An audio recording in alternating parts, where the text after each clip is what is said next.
Découvrez les mauvaises habitudes qui vous font mal au talon et comment soulager la douleur. Vous êtes-vous déjà demandé comment vous usez vos chaussures? Les experts nous disent qu'il est normal d'user la zone externe de nos chaussures. À présent, si vous remarquez que vous avez commencé à user la zone interne de vos chaussures, cela peut indiquer un type de pathologie dont vous devez tenir compte. Dans cet article, nous allons vous parler des mauvaises habitudes qui nuisent à la santé de vos talons, et qui peuvent, à long terme, engendrer des complications plus sérieuses, comme c'est le cas des entorses ou de l'épine calcanéenne. Ne passez pas à côté de ces informations, car la santé de vos pieds est toujours importante. Comment usez-vous vos chaussures? Observez un moment l'image principale de cet article. Sur la partie supérieure gauche, vous pouvez voir un pied en position saine, qui appuie son talon de manière optimale sur le sol. Si vous prêtez attention à la partie droite, vous verrez un talon légèrement incliné qui fait que la chaussure est usée au niveau de la partie interne. Ce type d'appui sur le sol indique une mauvaise démarche, qui peut à long terme devenir un problème. Il existe généralement 3 manières différentes d'appuyer leur pied, supinateur. Dans ce cas, la personne appuie le pied sur la zone extérieure, et cette partie est celle qui reçoit l'impact au moment de toucher le sol. Pronateur. Le pronateur exécute son pas de manière inversée, c'est-à-dire qu'il marche en appuyant la partie interne du pied, où se concentre tout le poids du corps.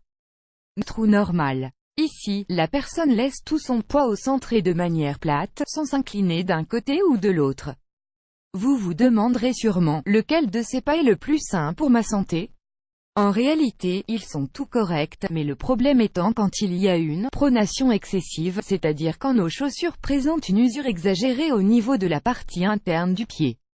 C'est alors que vous remarquez que vous vous fatiguez plus que d'habitude quand vous marchez, que vos chevilles vous font mal et lorsque vous appuyez le pied sur le sol, vous ressentez quelque chose de similaire à une aiguille dans votre talon. Il est important de prêter attention à ces symptômes et à cette usure au niveau de nos chaussures. Dès lors que vous remarquez que l'usure est trop exagérée au niveau de cette partie interne, consultez un spécialiste.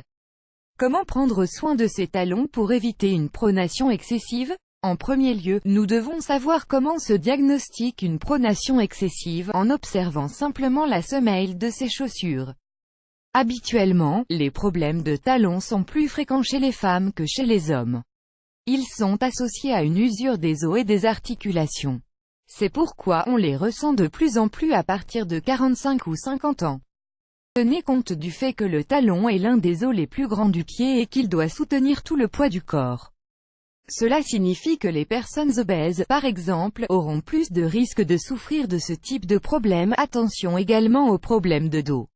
Une déviation, une lésion ou n'importe quel type de douleur va changer notre axe postural, ce qui modifiera également notre démarche ainsi que la manière dont nous appuyons le talon sur le sol. Habitudes qui prennent soin de la santé de vos pieds et de vos talons. Le plus important sera toujours de faire attention à son poids.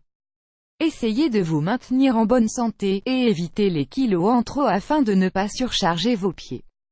De plus, tenez compte du fait que les articulations des pieds sont très complexes. Nous disposons de nombreux os dont la structure est très sensible à nos mouvements et à notre poids. Attention aux chaussures que vous utilisez. Nous savons que l'usage de talons n'est jamais bon pour la santé de nos pieds et de notre dos, mais il ne faut pas non plus choisir des chaussures totalement plates, car elles ne sont pas adaptées.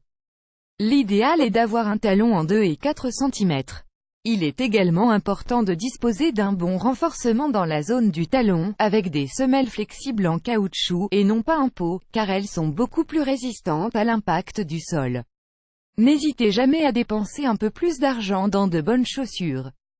L'exercice est toujours conseillé, mais il ne doit pas être trop intense, car cela pourrait générer des problèmes au niveau de vos pieds.